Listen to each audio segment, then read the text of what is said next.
मला सांगू इच्छितो, खरोखर तुम्ही धनगराची औलाद आणि अहिल्याबाईचे पुत्र असाल तर जोरात आवाज द्या, येडकोड येडकोड येडकोड येडकोड येडकोड येडकोड. लक्षात ठेवा, आरक्षण आपण भीक म्हणून मागत नाहीये, आपल्या बापाचा अधिकार आहे, आपल्या बापाने कमवून ठेवलाय. ज्याप्रमाणे मराठी लढले तेवढ्याच छातीने आमचा बापही लढला.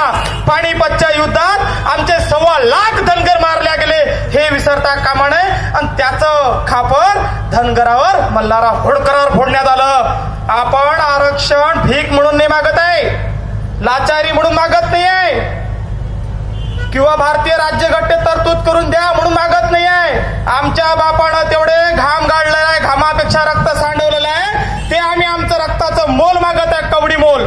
पूर्ण मोल द्यायची काय या सरकारची अवकात आहे? पहिले आरक्षण मग सरकार, विषय खतम. रस्ते रोखू, एसट्या जाम करू, रेल्वे थांबवण्याची ताकद या वाघाच्या जबड्यात आहे. बरोबरी असेल तर लक्षात ठेवा, आपला बाप मल्हारराव होळकर वाघाच्या छातीचा होता. आर्थिक दृष्ट्या म्हणाल तर पैशाले कमकुवत नाही, मेहनत म्हणाल तर आम्ही छातीचंही नळलं फोडू, मातीतून सोनं उगू, एवढी आमची धनगराची छाती आहे. तरी आम्हाला आरक्षण का आजही आमचा बाप दादा त्या वावरात बेड्यावर राहून मेंढरं चारत आहे का? त्याचाही मुलगा तेच करत आहे का? आमच्या मुलात बौद्धिकता नाही? Engineer, doctor, BA, BCom, BSc होऊ शकत नाही? MD, न्यूरोसर्जन आमचा मुलगा होऊ शकत नाही? तेवढी बौद्धिकता आहे नाही?